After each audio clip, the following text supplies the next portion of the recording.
Good morning to everyone, and thank you for joining our business forum. It is a great honor for Essa Council to host today's meeting, and I'd just like to introduce our council members. We have Deputy Mayor Michael Smith, we have Councillors Keith White and Councillor Sander joining us today, and it is Councillor Ron Henderson has sent his regrets. It is with great sadness that we heard last night of the passing of Ron's wife, Gail. So he will not be with us today, but our thoughts and prayers are with the family today. Okay, so one of the things that that we know that through COVID is businesses have been struggling. And our small businesses are not just local conveniences. Our local businesses are the ones that everyone reaches out to, whether it's to support their sports teams, their events, their charities. And that after the first lockdown, they were having problems. Our second lockdown, they are only hanging on with a thread. And so today we are going to hear from many levels of government and to see what we can do to help our local businesses. So I'm going to I'm going to introduce the ones that are going to speak, and then maybe I could ask for our guests to put their hand up, and I'll acknowledge it so that you can tell us what business you are representing today. So we have from our federal government, our MP, Terry Dowdle from Simcoe Grey. Welcome, Terry. We have Mike Krazansk on behalf of MPP Jim Wilson. Welcome. We also have Martin Kuzma, the CEO from Nottawasaga Futures, Nancy Huther and Catherine Stevenson from the County of Simcoe, Mike McEachran, Executive Director for Focus Community Development Corporation, and we have Sue Wakefield Carson from the Angus Chamber of Commerce. Welcome to all. So if I could have the rest of you put your hand up. Also, pardon me, we also have Councillor Keith White, which will represent the BIA. If I may, Sandy, just noted that Rory McKinnon, one of our BIA board members, is on the Zoom meeting here as well. And I see he's got that big sandwich behind there. That looks great. So I'm going to ask to put your hand up if you're representing a business, and and tell us what business you're from. So we'll go, because I can't see. Okay, we're not going to. Okay, we have. Okay, Sue, go ahead. I own the Little Caesars in Angus. Okay, thank you. Thank you for joining us. Is there anyone else that'd like to? Okay, Brenda Lee. Hi, I own the Parlor and the Fries Limit in Thornton. We're having trouble with my phone right now, so I may lose video again. Okay, welcome. Okay, we have Bruce on the line. What is your business, Bruce? Okay, I don't know, and we have. Can't see any of the other ones that. Andy? Yes.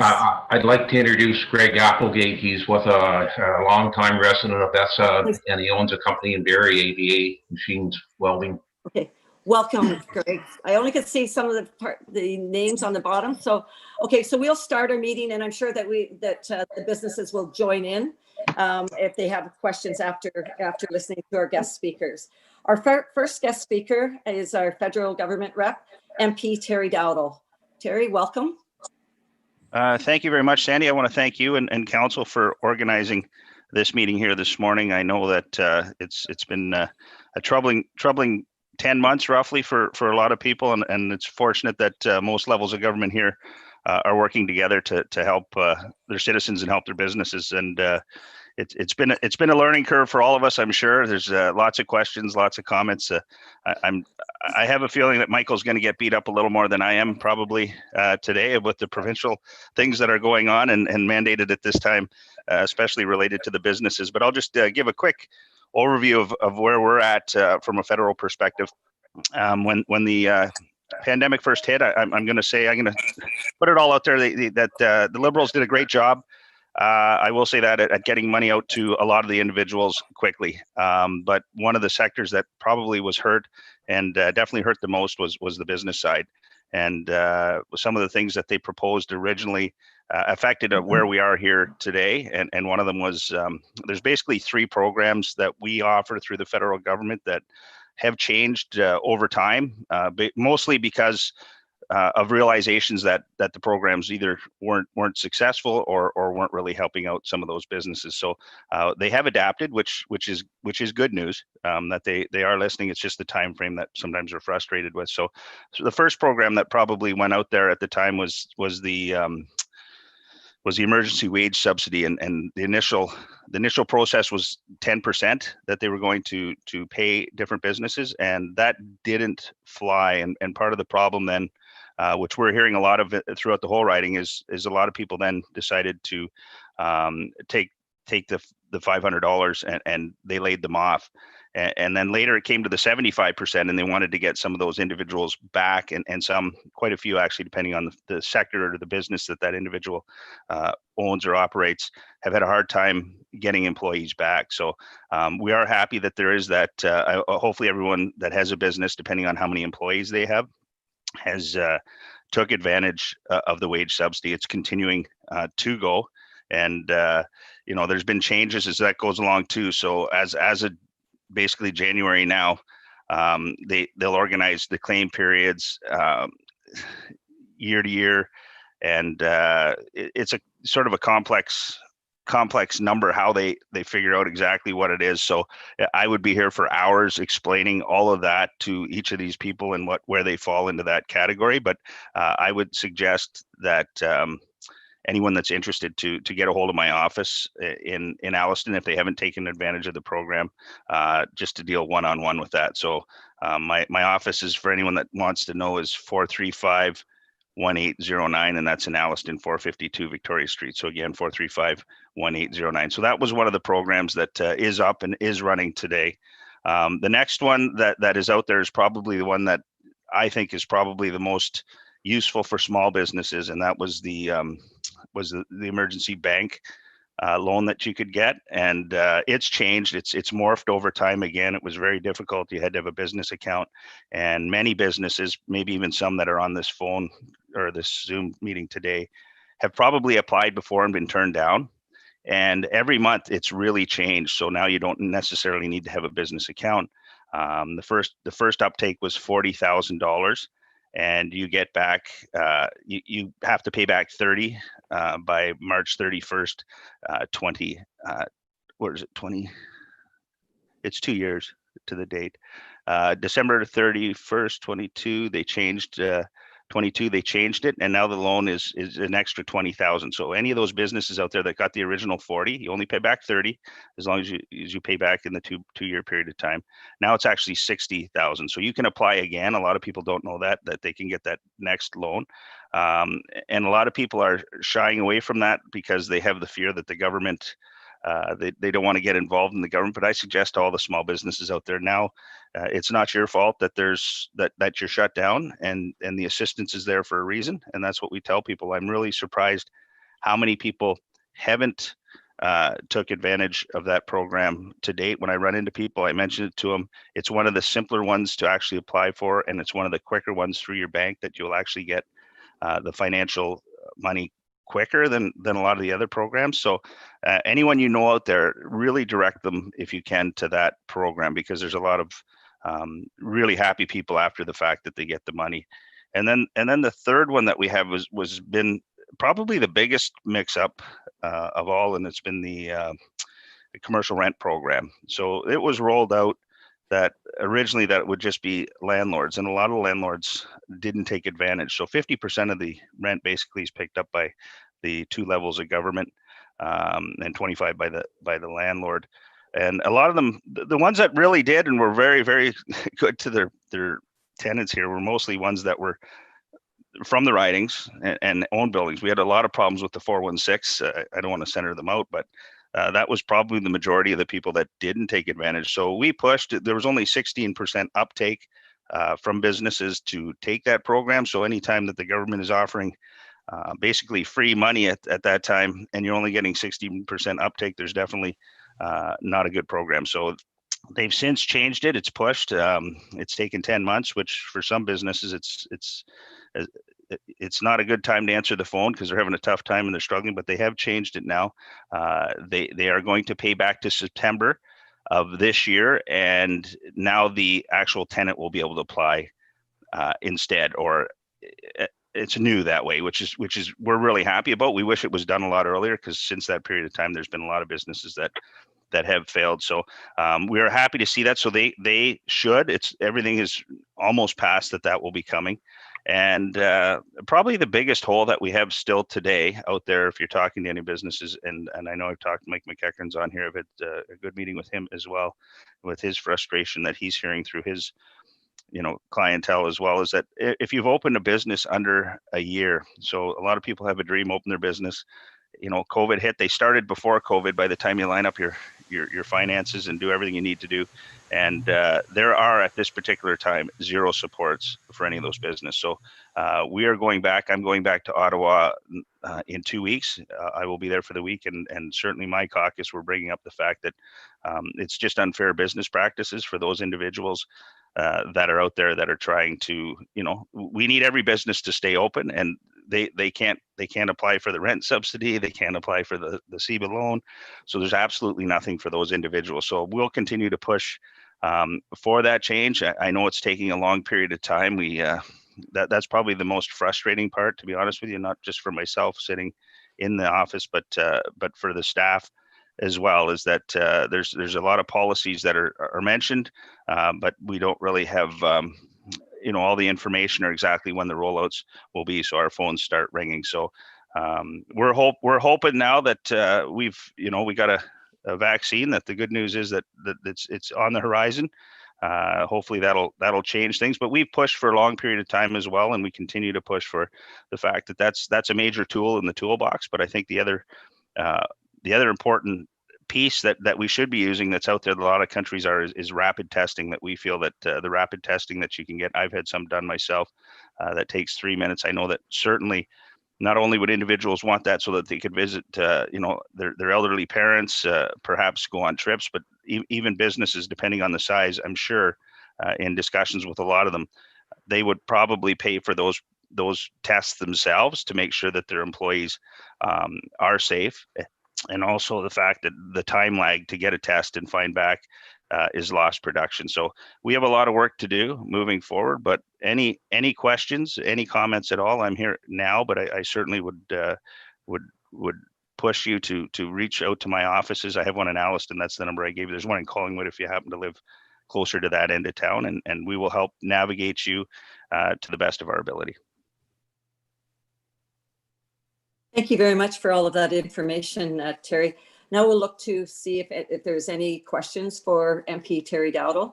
And I just asked that screen could be taken down for 1 sec, please, Krista. Thank you.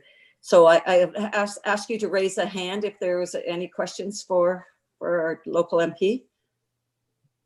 I don't see any, and I'm not sure if I see all the screen. No hand. Oh, sorry, Rory, go ahead, please. Yeah, so one thing I mentioned to you, Terry, that we can do on a federal level is that I think we need to look more at what the banks are doing to support this. One of the things that's happening is that the banks, I believe, this may not be fact, but I believe the banks are profiting on as we roll through this pandemic, and especially as it relates to small businesses.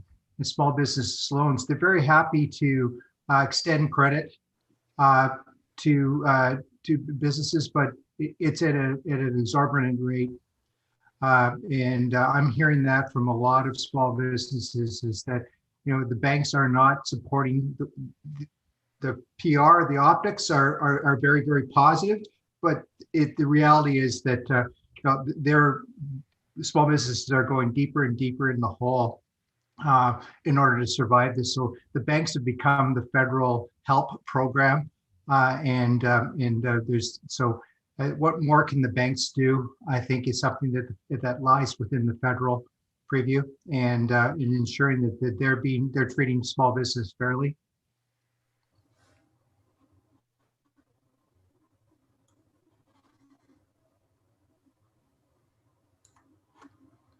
Terry, you're on mute. Okay, thanks, Roy. I think those are great comments and ones that I certainly agree with. The frustration that people are having with the banks at this time, a lot of them, unfortunately, don't need more loans. They like these grant programs. It's not their choice that they're closed, and that's the problem. And I agree. The interest rates, we've brought it up, our caucus, and we'll continue to do that because everyone has to help, and they've been great, and we've used them because every little community has a bank or a credit union. So we use them. The federal government used them for that perspective in order to get everyone out a lot quicker than the actual federal programs themselves. But each bank is different. You're 100% bang on there, even the way that they're treated. All kinds of horror stories out there. If they have different accounts, they go to one bank, they get the loan, the other ones they don't. And I agree, the interest rates that are on that, if businesses are going to continue after this pandemic to survive and be around, the banks certainly should be a big player and help out. So I'll bring that up again when I'm back next week. Okay, go ahead, Sue. You just have to unmute, please, Sue. I was just wondering about Canada Small Business Loans. The percentage rate that they charge is 6.8% is what we're paying, and that hasn't been adjusted at all. Yeah. Again, like I said, I hear from the small businesses all the time. The large business, the industries are getting better deals, better rates. There's no doubt, but I agree that 6% now with what the interest rate is ridiculous if we're going to help. So, like I said, we'll continue to push, as we know.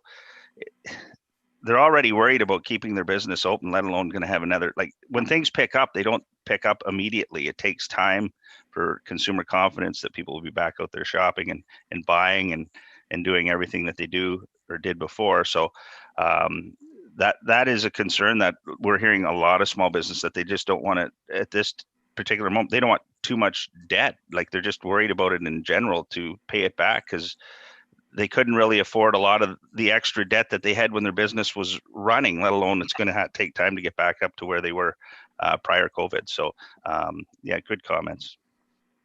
Thank you very much, Susan. Thank you, Terry. Is there anyone else that wishes to ask our MP, Terry Dowdle, any questions? I don't see any hands up. So thank you very much, Terry, for all that informative information. And our next speaker, we'll welcome Mike Krazansk on behalf of MPP Jim Wilson. Welcome, Mike. Thank you very much, Your Worship. And hello to MPP Dowdle and members of council and the other business community representatives that are here with us today. I guess a very poor substitute for your MPP, Jim Wilson. But I will try and run through a few of the provincial programs that are available. I think we're all waiting for more details on this Ontario Small Business Grant that has been announced, but the details haven't been provided yet, nor have the applications opened. My understanding is that we will be having a briefing late today on the details surrounding the Ontario Small Business Grant.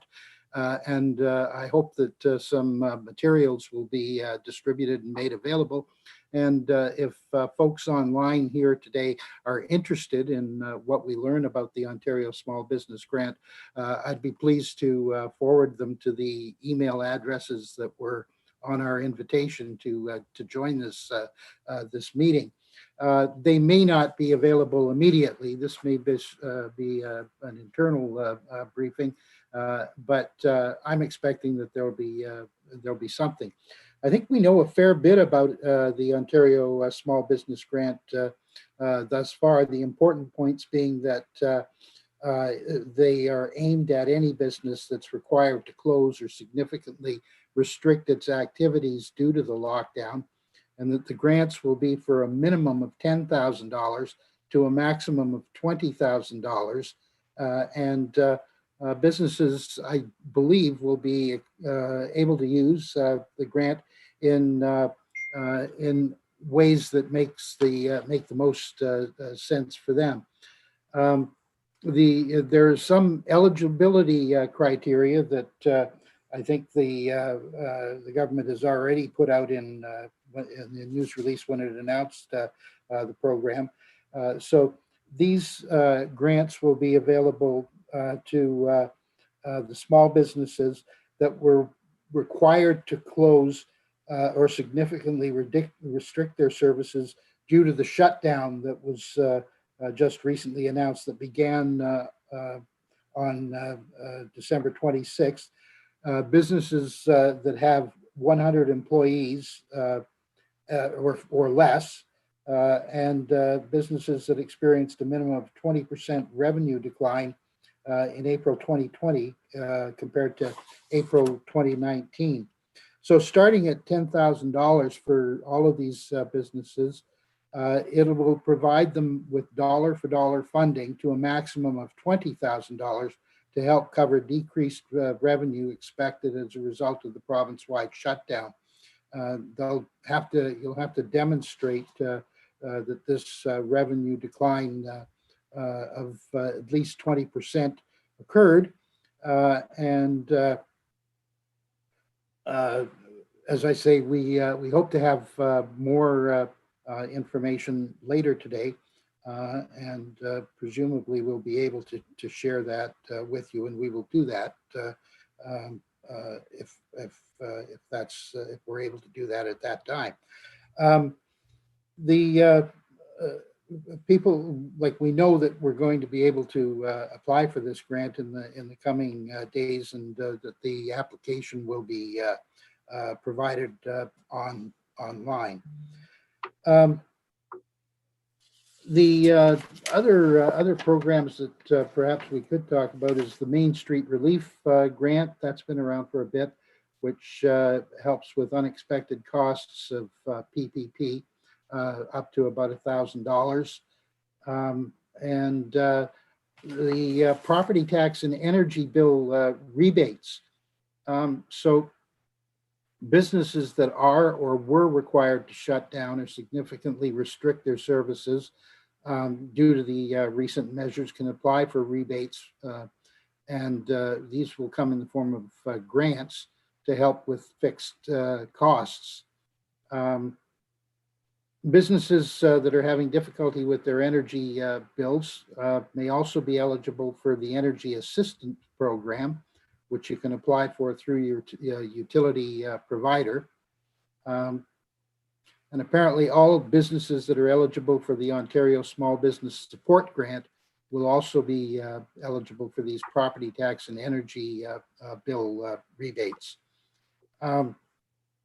There are some businesses that are not eligible, and they're basically the ones that within areas that are subject to public health restrictions, but not required to close or significantly reduce their services. Ontario has the Ontario Together Fund, which allows businesses to source personal protective equipment supplies or sell supplies to the government. And there's a small business financial advice and training resources that are available. These are localized small business advice centers. I understand the ones closest to us are in Barrie and in Collingwood, but that probably doesn't matter as much as the fact, or matter that much in that you can't visit them. These are online resources that are available. There's some ongoing supports that had been previously announced that continue to be available. They've made permanent the Ontario employer health tax exemption increase from $490,000 to $1 million. And apparently this will impact about 90% of employers. in the province and should save the sector about $335 or $55 million this year that can be reinvested in jobs. They're reducing property taxes on job creators by lowering business education tax rates for over 200,000 employers. That's 94% of all business properties in the province. And introducing a comprehensive plan to address the costs, the high costs of electricity that will save medium-sized and larger employers about 15% on average on their electricity bills. Excuse me. Helping. The Digital Main Street program continues. That helps small businesses create and enhance their online presence. They've expanded alcohol sales opportunities. And the temporary ban on small business evictions is continuing.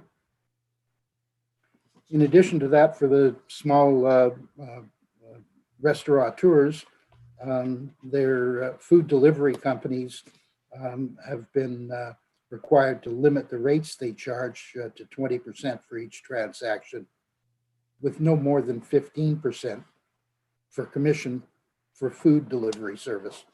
So those are some of the programs that are in place or coming down the pipe. Thank you very much, Mike. Now I'll just ask Krista to take down the slide, please. Okay.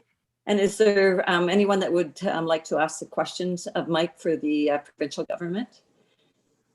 I just got to make sure I see everyone.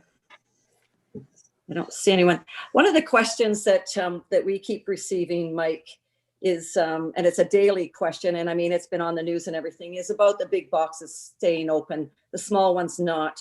Again, it's give to the big and let the little ones try to survive. And I think too that even putting in the delivery of Amazon, saying that they can deliver, but our businesses can't deliver after 8 o'clock. I mean, I think that if we could have some, like, I know maybe you can't answer this, Mike, but if the government would at least come out and tell us what is the difference and why that is being done, as opposed to just doing it and saying it's for the safety of everyone, because I know that many of our local small businesses have done everything, and they've also got thousands of dollars out on their PPE and have done so many things with their plexiglass and keeping everyone safe that comes in, minimizing their numbers coming through the door. And I think that is on the minds of every small business, wondering that they're, you know, how do they get on the same playing field as every other business? And I think it's never been answered. It just is skirted around. So maybe if you could give that to Jim to take to the floor, that would be good. But I think that all small businesses are owed that answer.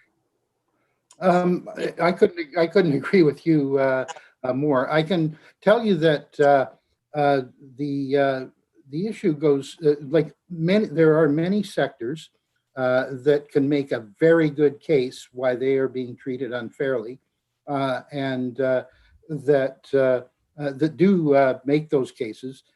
I know that Jim makes a point of ensuring that these arguments that we hear regularly through our emails and telephone calls that we receive in the offices are put before the government so that they are taken into account when the decision makers are actually making decisions.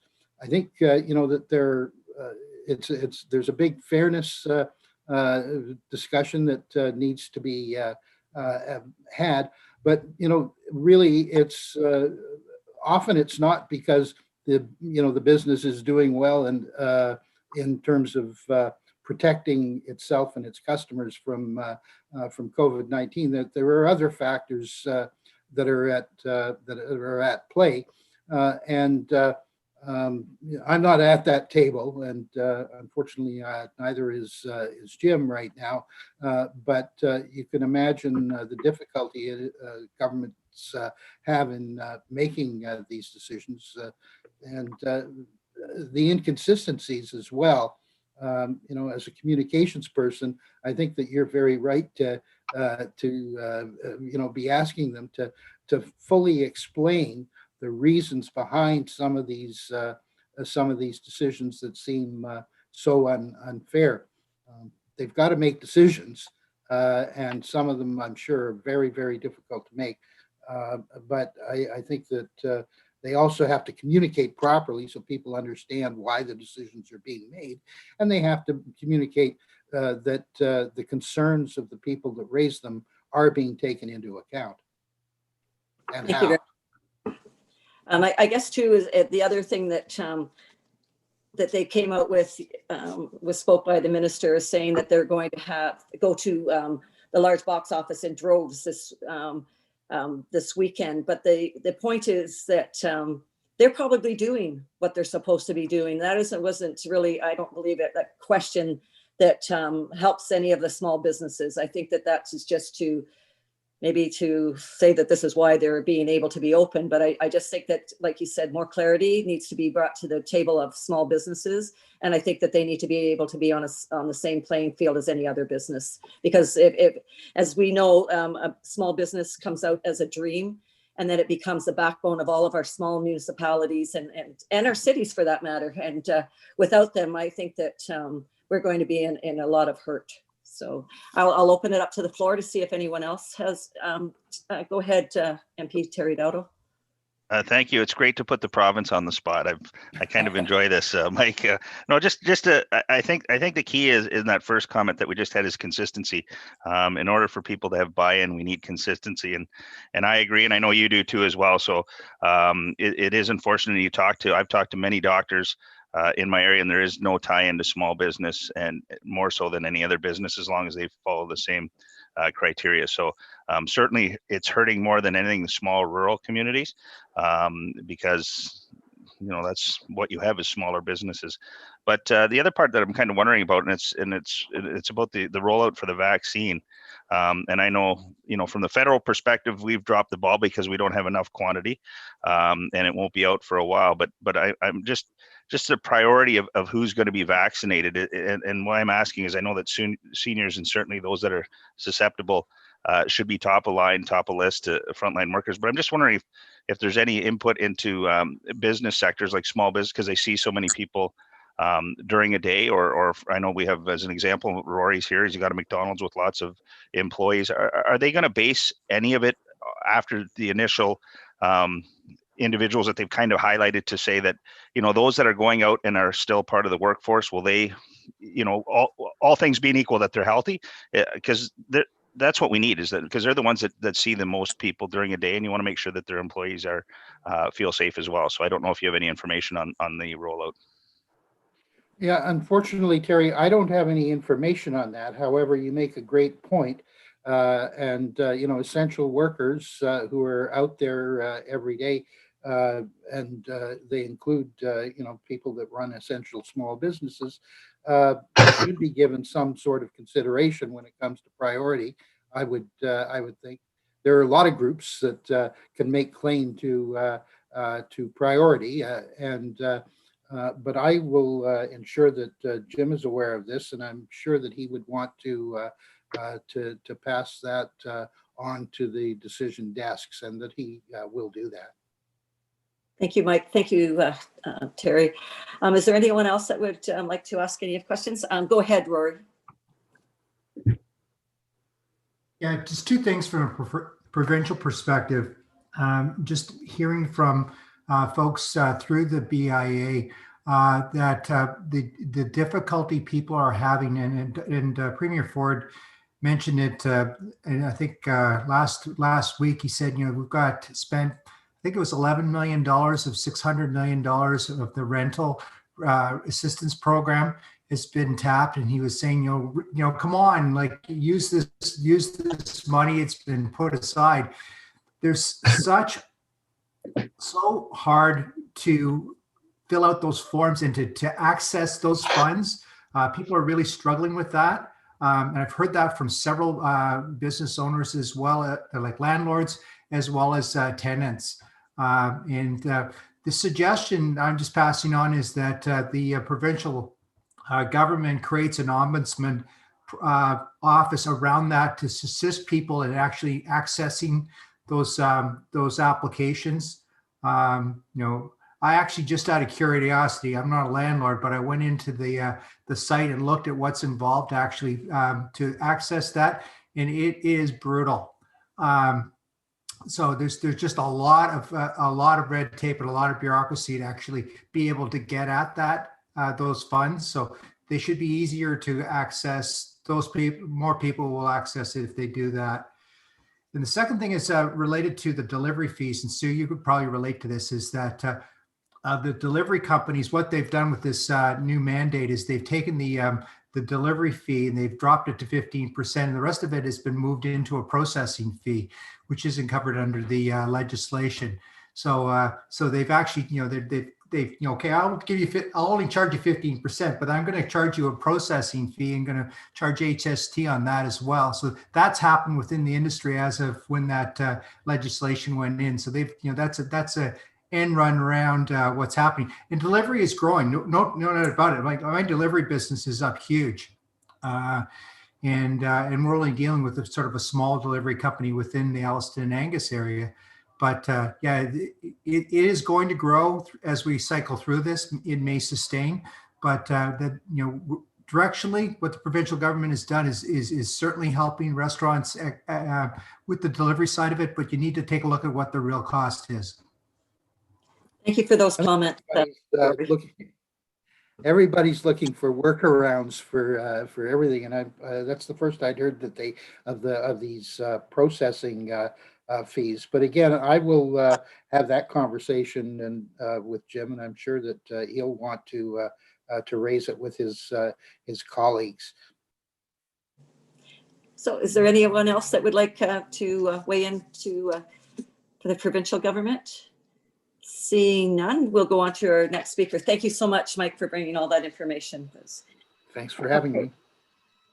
Okay, so then we'll go down to Martin Kuzma, for the CAO of Nottawasaga Futures.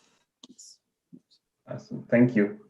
So yeah, I'd just like to begin by talking about what Nottawasaga Futures does, as well as the programming that we're currently offering. Essentially, Nottawasaga Futures, we service the 5 municipalities of South Simcoe. We provide business support services to new businesses as well as existing businesses or businesses looking to expand. These services include liquidity support as well as different business resources and programming. So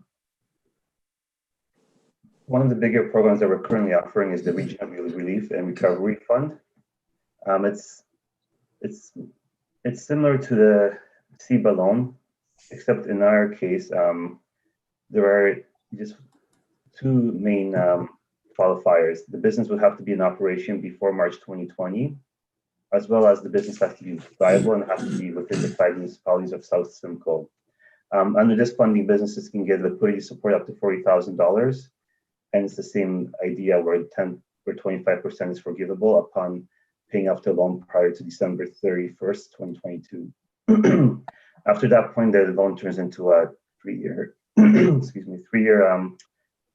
term loan at a minimal interest rate, depending what the market rate will be at that time. In addition to that, we still have our normal investment community loan program. Under that program, we do up to $300,000 in loans. We've also seen activity in that program throughout the COVID pandemic. There's been some businesses that have come to us for loans as they're retooling. That was earlier in the spring. There's also businesses that are actually expanding and growing their businesses under this pandemic. So there's some good stories as well amidst all the loss and all the hard times. But in terms of programming, we've been able to offer a lot of support programs during the pandemic. Back in April and May, we started in partnership with our local municipalities. We started the consulting with assistance with applications program. So as we were speaking earlier, with the new programs that were coming online in a great hurry in spring, with the rental assistance and the wage subsidy program, we had a lot of businesses in our catchment area looking to us and sort of helping them with the application process. So in partnership with the municipalities, we developed this program where businesses can meet with one of our accounting consultants free of charge for a certain amount of hours to help them with the application. And because one of the things that I was doing at the time also was that there was one business that was using their own accountant to apply for the wage subsidy, I believe. And halfway through the application process, the person had already spent $2,000 and there was really the application wasn't complete and she basically ran out of money. So she came to us looking for a loan to finish paying for the application. We told her that we had this program and she was able to complete her application through this grant program. So that was kind of a great partnership with the municipalities. Some other programs that we're also offering at the moment is helping businesses pivot to online. So we have the storefront to online program where businesses sign up for a 90-day program with one of our consultants free of charge, and he helps them to pivot to an online presence. So anybody that's got brick and mortars can qualify. Spots are still open for that program. We also got another program for businesses that are already online. So one of the things that we noticed with the Digital Main Street program was that businesses were able to apply for a grant to help them create a store. But once they had that store up and running, they didn't get any support in terms of how to grow that business, how to manage that business, how to scale that business. So we came up with this program called the E-commerce Accelerator program. So it's targeted at businesses that are new to online, that are struggling with growing their businesses, like I said, scaling their businesses. So again, that's been helpful to those businesses as they pivot online, especially during the second lockdown, we've seen a flurry of inquiries for that program. And one of the programs that we just launched recently was the one that's mentioned here in the slide is the QuickBooks training program. So we learned from our accountant that in this upcoming tax season, Canada Revenue Agent, the CRA will be introducing additional reporting requirements for the T4 slip. These reporting requirements will apply to all employers and will help the CRA validate payments under the CEWS program and the CERP program and the CSP program. So as you can imagine, that can be very difficult for small business owners to sort of follow all that paperwork bureaucracy. And so we've set aside some funding for businesses to help them sort of get through that process, and they can sit with our accounting consultant free of charge for up to 3 hours and sort of get a better handle on what is expected of them in the upcoming T4 season. That's essentially what's going on at this moment. Thank you very much, Martin. Yep. And I'll just ask Krista to take down the slide, please. Okay. And now I'd like to open it up to the floor to see if anyone would like to ask Martin any questions. Okay, just not sure that I see anyone's hand up to speak with Martin. Okay, I don't see anyone, so I'd like to say thank you very much to Martin and to for everything that Nottawasaga Futures does. And so I'd like to welcome from the County of Simcoe, Nancy and Catherine to speak now. Welcome. Thank you, Your Worship and Council. It's a pleasure to join you today at the Business Forum. Pleased to be here to provide an update on county business supports and resources, as well as some updates we thought would be of interest to the township and the business community. I'm going to start with some tourism updates. We've recently launched the Tourism Response Fund.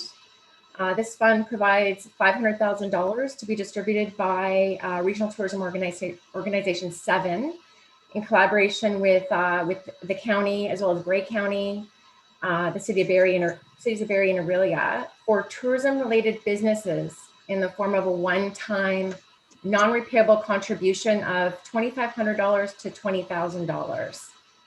The program is limited to tourism, small and medium-sized enterprises, Indigenous and not-for-profit tourism operators to help cover the cost of COVID-19 related projects.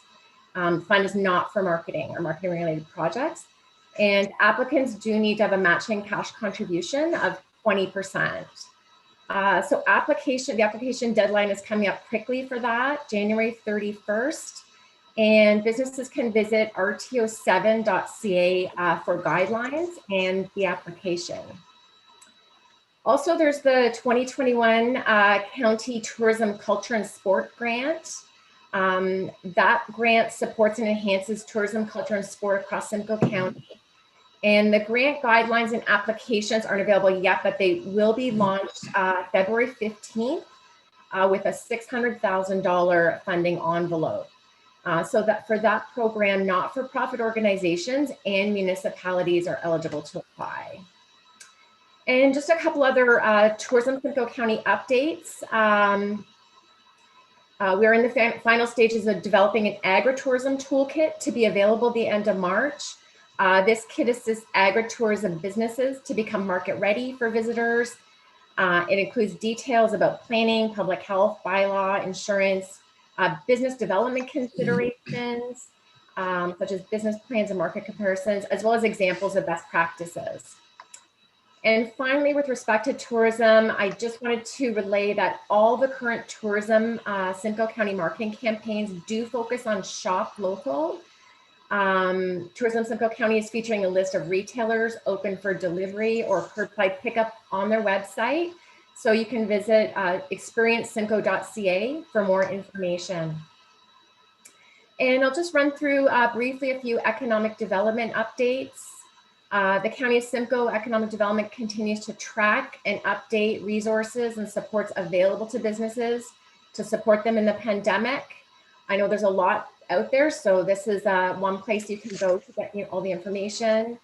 The page can be found by visiting our edo.simcoe.ca webpage and by clicking on COVID-19 business resources. Resources and updates are also shared via the County Economic Development LinkedIn and Twitter accounts. And the EDO is also regularly updating an events calendar with virtual learning opportunities for businesses hosted by economic development partners across the county. In partnership with the regional business enterprise centers and regional community futures development corporations, the Economic Development Office will continue to present the Ask an Expert series to assist businesses during the COVID-19 pandemic. In 2020, the series featured 12 webinars on topics such as health and safety, marketing, legal, and mental health. So recordings of these sessions are available at simcoe.ca/askanexpert. And we're active in discussions with our partners on developing a list of new episodes for 2021. So the Digital Main Street and Beyond program, this is a similar model to the Digital Main Street, but it's being offered to businesses that are outside the Main Street areas. This program is offered to eligible businesses in any of the 16 Simcoe County member municipalities. And eligible businesses will receive up to 10 hours of free one-on-one coaching from digital service squads and other digital supports through Digital Main Street and Beyond. A team of highly trained professionals will work with businesses to gain a basic web presence or enhance their existing web presence by activating free and easy to use tools such as Shopify, Google My Business, and social media. Working with area partners, the County of Simcoe launched an interactive job portal featuring local resources and job opportunities, as well as career exploration tools. That is www.workinsimcoecounty.ca. The job site uses an automated fetching tool to aggregate listings from over 20 popular job boards, such as Indeed, Workopolis, Job Bank, and more. So this alleviates local employers from having to enter their job postings on multiple sites, as well as job seekers looking for employment in Simcoe County to search a variety of platforms for opportunities within the region. As of December 2020, there was 3,300 active job postings on the site, posted by over 1,400 companies. Building on this initiative and in partnership with area municipalities, a multi-platform marketing campaign, Success Made in Simcoe County, is currently active to promote the region's exceptional quality of life and career opportunities. And the county has been focusing, economic development has been focusing on implementing our business support and economic stimulus action plans since the spring of 2020. In the fall of 2020, we conducted 15 focus groups across 4 sectors in the north, south, west, and east regions of the county to obtain input into a COVID-19 recovery plan to continue supporting businesses through the pandemic. And finally, I wanted to mention the Made in Simcoe County campaign, which showcases the world-class products, services, and job opportunities from Simcoe County manufacturers. The campaign has continued through the pandemic, and where applicable has highlighted our manufacturers pivoting to adapt to new supply chains and medical supply demands. And wanted to make mention that in December, the Made in Simcoe County campaign showcased Essa-based decast. And that's it. Thank you very much.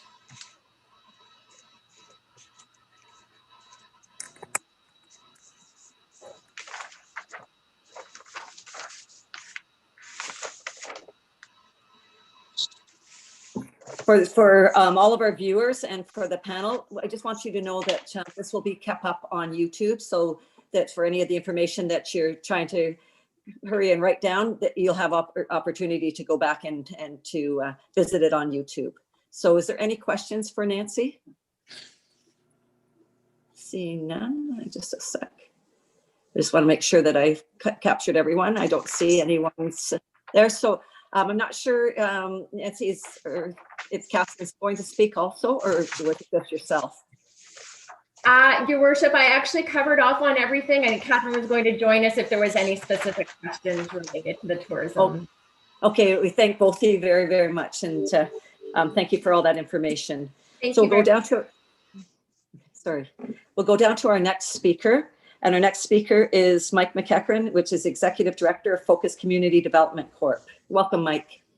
Thanks very much, Your Worship. And it's a pleasure to be here. I see a lot of familiar faces, so always wonderful to be able to share what Focus is up to in each of the communities. I have a brief flyer. I'll maybe send it over to Essa, and then they can provide it to the people that were on the call today. That highlights the information that I'll present. The one thing that Focus is located in both Alliston and Angus, and we serve the surrounding areas of Essa and New Tecumseh. And one of the things that people are aware that we do is work with people that are looking for work, but we also have a division that is specifically works with employers. And there are 3 individuals that we charge with making sure that they're connecting with employers and helping the employer access the services that are available to them in the community as they run their businesses, specifically when it comes to if they're hiring new staff or they're looking at, unfortunately, some look at downsizing, aren't sure what the next steps are. So we have staff that are specifically assigned to work with those employers and try to support them. We have a online job board that feeds into simcoe.ca, as you had heard, or work in Simcoe. But we offer a couple of other things. When we talk to employers, we offer the opportunity for employers to have us collect resumes on their behalf and then pre-screen them and only send the resumes to them that actually meet the requirements. So it helps some of our smaller businesses not get inundated with resumes that just don't match the jobs that they have posted, because people are basically applying to everything. We also look at like what programs are available to employers. So when they're posting a job, are there maybe subsidy programs or wage incentive programs that can help with some of the costs? So we really take a proactive approach in trying to understand what the needs are of employers and then match up different government programs that can assist them. And maybe there's some funding opportunities that they're not aware of that would help with their bottom line.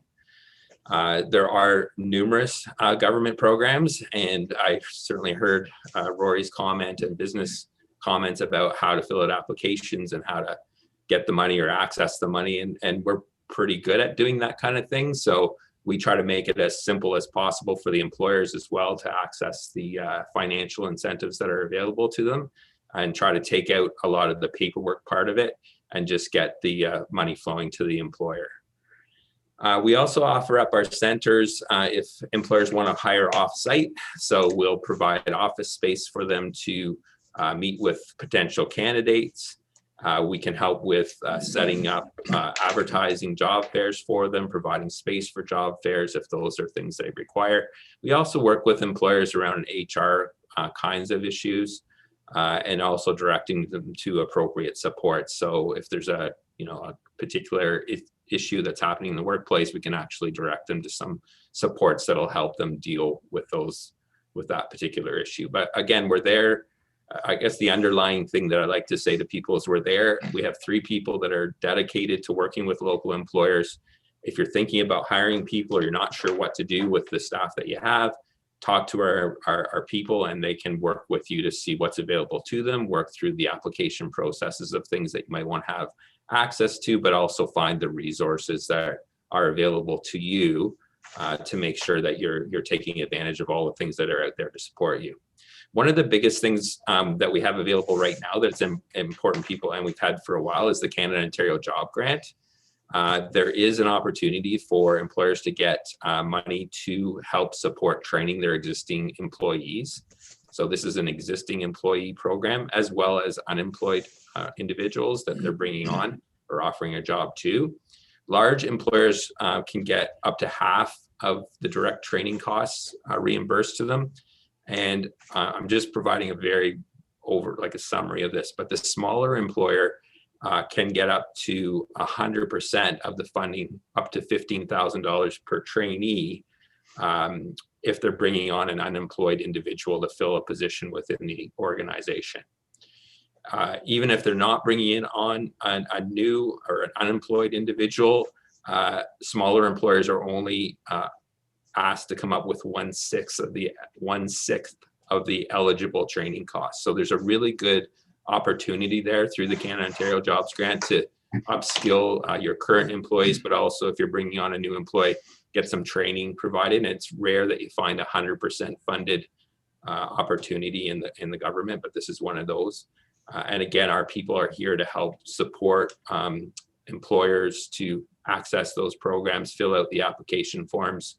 We're big on just making it very, very simple for employers to access the programs, because we certainly have heard that the paperwork really kills them, and we're good at filling out paperwork. So we certainly can help in that regard. So that's just a general overview of what we have. And again, I'll provide the flyer to Essa, and I can send it out to the individuals that are involved here. We've been involved in the community for about 30 years. We've been doing job postings and helping employers for about that time as well. So we do have a good understanding of the local community and what's available to you. So that's it for me, Sandy.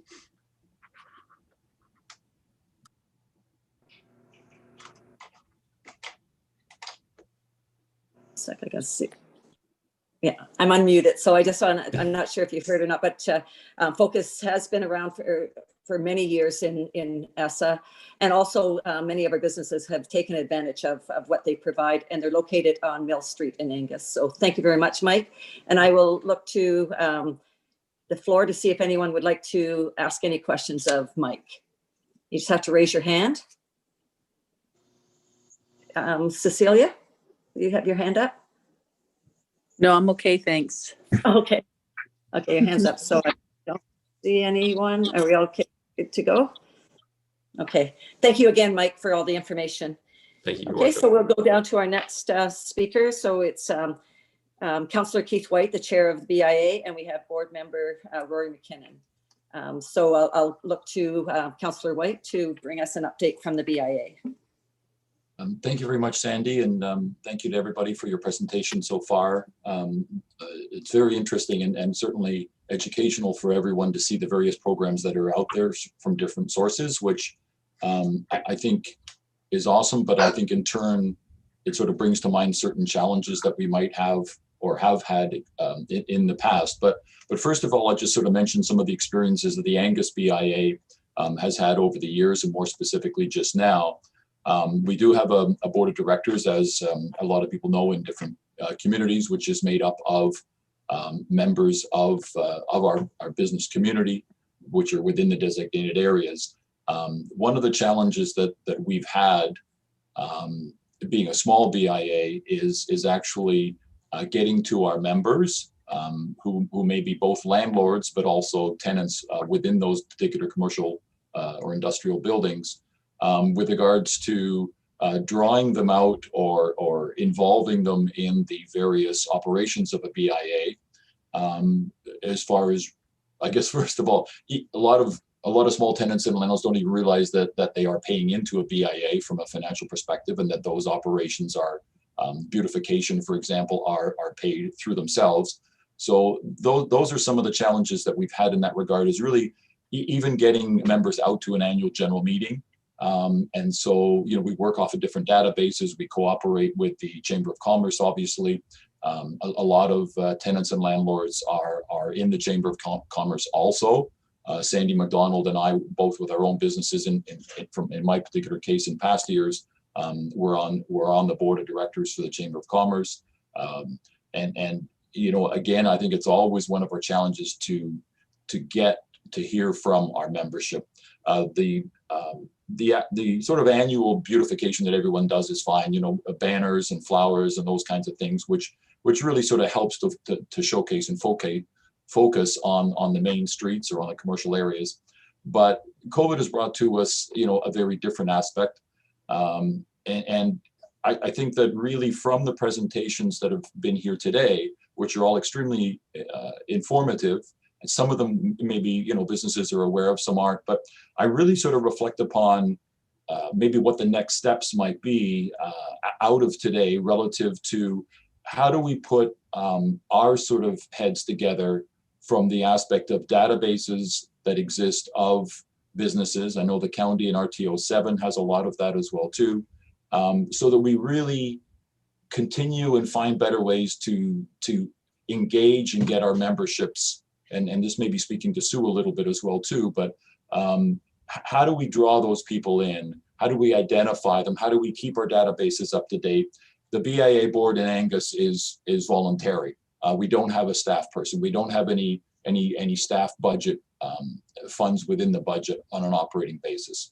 The Chamber of Commerce is very similar to that, even from a bookkeeping or minutes and agendas perspective, that kind of thing. So if through Focus, if through Not-Osaka Futures and through the county, if we could find ways of really keeping our central database of people up to date, and also sharing ideas of how we reach them in a very collaborative sort of way, so that like all this information could be in a one-stop shop sort of location that we can all direct people to. And is there, I guess I'm putting questions back to people here, are there opportunities for assistance to the members, to businesses, large and small, to fill in the applications, to really make sure that they're aware of the programs that are out there on an ongoing basis? I mean, this was a challenge before COVID to a certain extent, and it's even more so now because, businesses are going out of business, and may not be able to reopen in the future. So, the BIA, you're all aware of what we do. Could we reach out and work with our membership even more? Sure, we could. But we are limited on our own time and our own resources. So, with COVID, for example, one of my questions that came to me was through our mayor and through council, are there staff within any departments within municipality, even through the library facility as well too, where staff that may be, because of closures, business hours, could we access other staff which could maybe support BIAs and chambers, so that we can really get to our membership and help them? Because I think beautification on an annual basis is great in the good times, but really the challenge is now, how do we keep our businesses alive? And I don't think that enough businesses are aware of the programs that are out there. They're probably very busy just trying to keep their heads above water, and they're working, 8 or 9 hours a day within their own business, may not even have any other staff. So how do we really, how do we really get to them and really be effective? There's been a number of examples here this morning where, $500 million is available and only X amount on a percentage basis has actually been accessed. So how do BIAs and chambers help get those funds out to the people faster and better. So that's not really a full presentation, but it's sort of where I sort of wrap it up in that regard. And maybe our next speaker, Sue, might be able to add to that. Keith, could you please mention the digital sign on the County Road 90, please?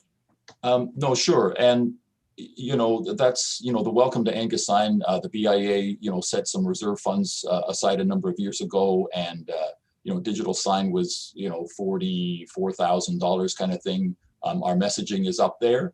It's mainly to shop local, you know, using our own sort of localized campaign in that regard. And certainly referring to the county's campaign as well, too, is we could probably do better with some of the messaging if it's more branded and more consistent across the county. But it is very useful. One of the challenges that we have is as a board just finding the time to keep the messaging current and keep the messaging out there. So again, this is an aspect where smaller communities, smaller rural ones, need more staff support in that regard, so that things are happening quickly and more sort of seamlessly. But certainly the digital sign has done extremely well. The BIA would love to work towards the other three main roads, County Road 10 coming from Brentwood, New Lowell into Angus, County Road 10 coming north into Angus. Certainly County Road 90 is now covered because really I believe that from an advertising and marketing perspective, people need to see, you know, the messages often and in different locations to really drive consumers into the local businesses. Thank you very much for all the information, Keith. Is there anyone that has any questions for the BIA? Just a sec. No, so I don't see any. So thank you again to Keith and the members of the BIA.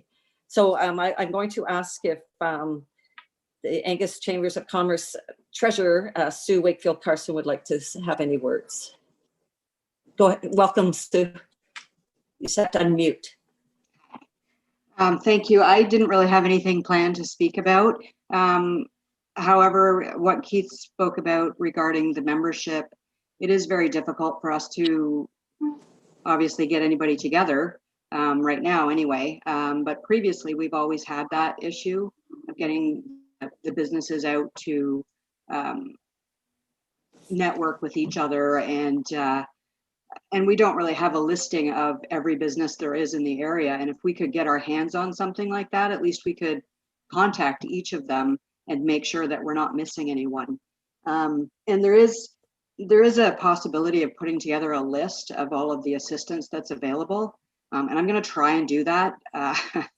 I'll probably contact everyone that's been on here and get a full listing of everything, and websites and application sites, so that I can give that out to as many of the members as I can, and hopefully help. But that's really all I have to say. Okay, thank you very much for joining us, Sue. And I think I heard very clear from Mike McEachran and Martin that their agencies would be more than willing to help in those regards too, to get everything out. And like I said before, that this is shown live on YouTube, and you'll be able to reference it too. And maybe we'll be putting it on everything that's our social media from the township. And I know that we can look for links to our members of Parliament and Terry Dowdle, and also for our MPP, Jim Wilson's office, to help us in that regard to link it, so we can have links going everywhere. And then again, Sue, we'll definitely try to share all that information through the BIA and through the Angus Chamber of Commerce. Go ahead, Mike McEachran. Sandy, it might be a possibility to, I go to a lot of meetings. We talk a lot about the same kind of things. I've been involved with a lot of BIAs and a lot of chambers of commerce. I still am. And it's really hard to get people to come out and get engaged because they're just busy running their own businesses. The best turnout we had at a BIA, Keith, is you just threatened to raise the levy 50%. And everybody shows up. We got about 100 people out. But maybe we should collaborate with the chamber and BIA, like somebody organize that. And because our employer services people are out in the community all the time talking to businesses looking for opportunities. So, you know, we have contact information of the people that we have, but maybe if we knew, you know, what it was the BIA was looking for and the chamber was looking for, maybe we could work together and just, you know, if we have people out getting the same kinds of information, then maybe we could feed it all into some centralized system that would help everybody get what they need. There is privacy concerns and all that other things, but I think the first step would really be talking to everybody and just making sure we all have a clear expectation of what we're trying to achieve, and then our staff knowing what we're trying to do. So, yeah. I just wanted to mention too that all 16 municipalities in the county of Simcoe all have that access to the economic development, and they have a great system. And I think maybe that some of that can be worked on with the county. Maybe Nancy could tell me if that is a possibility.